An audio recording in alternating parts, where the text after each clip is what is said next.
اعوذ باللہ من الشیطان الرجیم بسم اللہ الرحمن الرحیم۔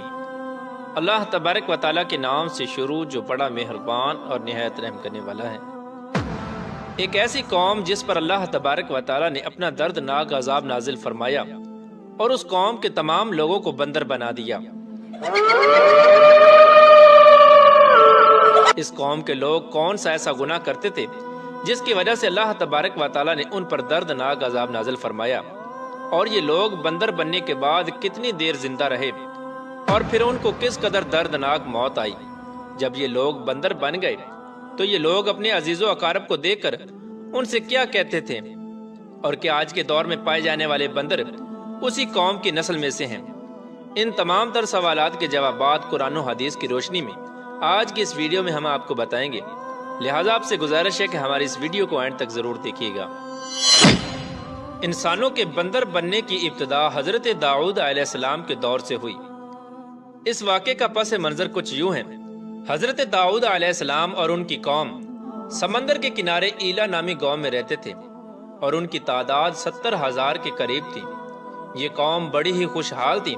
اور اللہ تبارک و تعالیٰ کی فرما بردار قوم تھی۔ اس قوم کو اللہ تبارک و تعالیٰ نے بے شمار نعمتوں سے نوازا تھا۔ ہر طرف سرسبز و شاداب باغات اور ہر طرف ہریالی ہی ہریالی تھی، اور اللہ تبارک و تعالیٰ کی بے پناہ کرم نوازی تھی۔ یہ لوگ اپنی اس زندگی میں بہت ہی خوش تھے۔ حضرت داؤد علیہ السلام کی قوم چونکہ سمندر کے کنارے رہتی تھی تو اللہ تبارک و تعالیٰ کا ان پر یہ خاص کرم تھا کہ سمندر کے اس کنارے پر بے پناہ مچھلیاں آتی تھیں جن کا یہ لوگ کاروبار کرتے تھے اور بہت ہی خوشحالی والی زندگی گزارتے تھے۔ جب یہ قوم اللہ تبارک و تعالیٰ کی نعمتوں کی وجہ سے خوشحال ہو گئی تو اللہ تبارک و تعالیٰ کی نافرمانی پر اتر آئی اور طرح طرح کے گناہوں کے اندر مبتلا ہو گئی۔ اور پھر ایک دن اللہ تبارک و تعالیٰ نے اس قوم کا امتحان لینے کا ارادہ کیا اور حضرت داؤد علیہ السلام کو وحی بھیجی کہ اپنی قوم سے کہہ دیں کہ وہ سنیچر کے دن یعنی ہفتے والے دن مچھلی کا شکار کرنا بند کر دیں۔ اس طرح اللہ تبارک و تعالیٰ نے حضرت داؤد علیہ السلام کی قوم پر ہفتے والے دن مچھلیوں کا شکار حرام فرما دیا، اور پھر یہاں سے اس قوم کی بربادی شروع ہو گئی۔ حضرت داؤد علیہ السلام نے اپنی قوم کو بتایا کہ اللہ تبارک و تعالیٰ نے ہفتے والے دن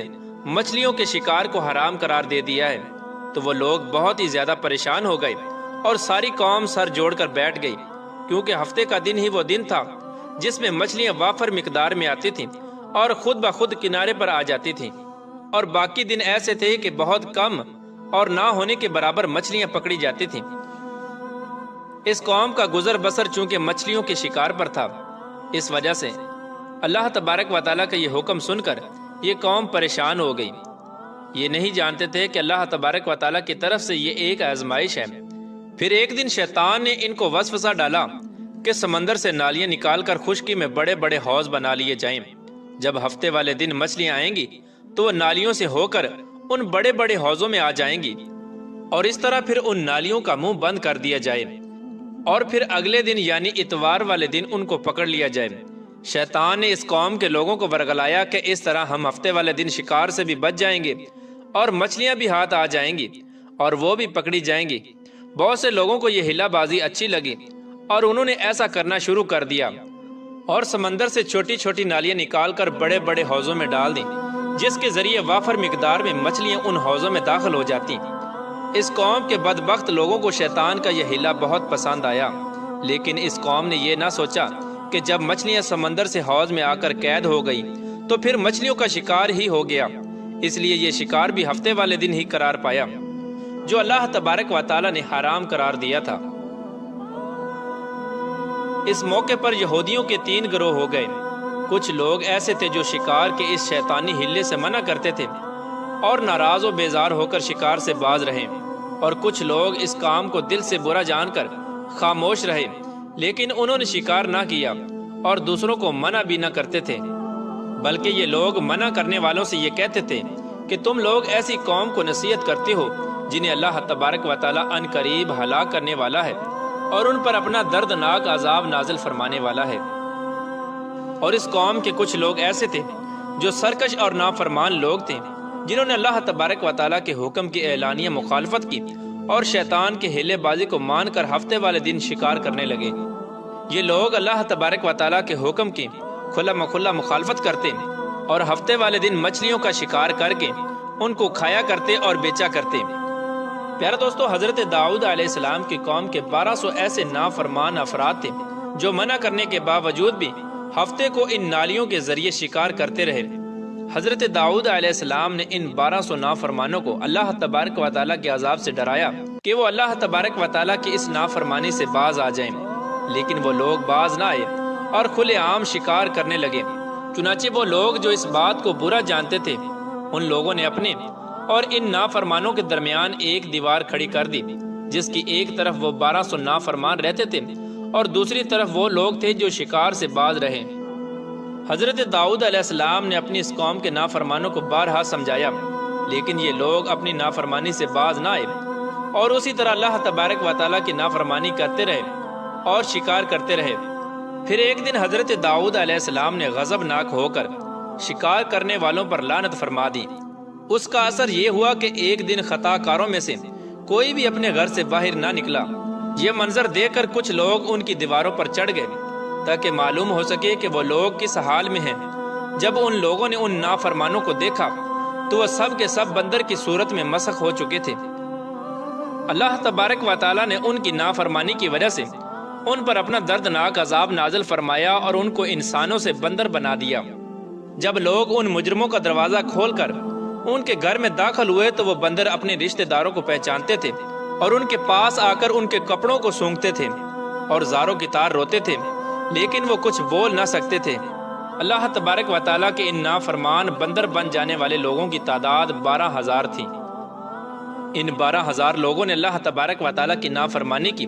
اور اللہ تبارک و تعالیٰ نے ان کو بندر بنا دیا، جس طرح کہ اللہ تبارک و تعالیٰ سورہ بقرہ میں ارشاد فرماتا ہے، اور بے شک ضرور تمہیں معلوم ہے تم میں کہ وہ جنہوں نے ہفتے میں سرکشی کی تو ہم نے ان سے فرمایا کہ ہو جاؤ بندر دھتکارے ہوئے۔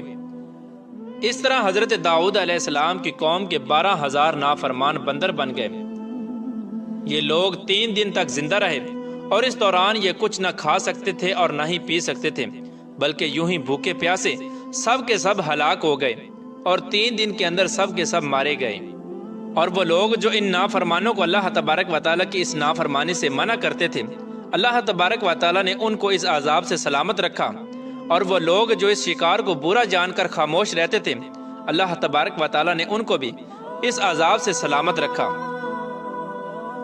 پیارے دوستو، اب بات کرتے ہیں کہ آج کے دور کے بندروں میں سے کیا کوئی بندر ان کی نسل میں سے بھی موجود ہے،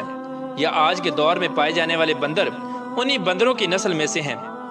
اس کے متعلق روایات میں آتا ہے کہ حضرت عبداللہ بن مسعود رضی اللہ تعالیٰ عنہ سے روایت ہے کہ حضور پاک صلی اللہ تعالیٰ علیہ وآلہ وسلم سے کسی نے سوال کیا کہ آج کے بندر کیا حضرت داؤد علیہ السلام کی قوم سے ہیں؟ تو حضور نبی کریم رؤوف الرحیم صلی اللہ تعالیٰ علیہ وآلہ وسلم نے ارشاد فرمایا کہ اللہ تبارک و تعالیٰ جس قوم پر عذاب بھیجتا ہے یا ان کی شکلوں کو مسخ کرتا ہے تو یہ عذاب انہی پر ہوتا ہے جن پر وہ عذاب نازل ہوا تھا، اور اس کے بعد اللہ تبارک و تعالیٰ ان لوگوں کو ہلاک کر دیتا ہے اور ان کی آگے نسل نہیں بڑھتی۔ اس لیے یہ بات غلط ہے کہ کچھ لوگ یہ سوچتے ہیں کہ آج کے بندروں میں بھی حضرت داؤد علیہ السلام کی قوم کے بندر بننے والوں کی نسل موجود ہے۔ ایسا کچھ بھی نہیں ہے۔ وہ لوگ صرف اور صرف 3 دن زندہ رہے اور اس کے بعد سب کے سب ہلاک ہو گئے، اور اللہ تبارک و تعالیٰ نے اس قوم کے نافرمانوں کو صفحہ ہستی سے مٹا دیا۔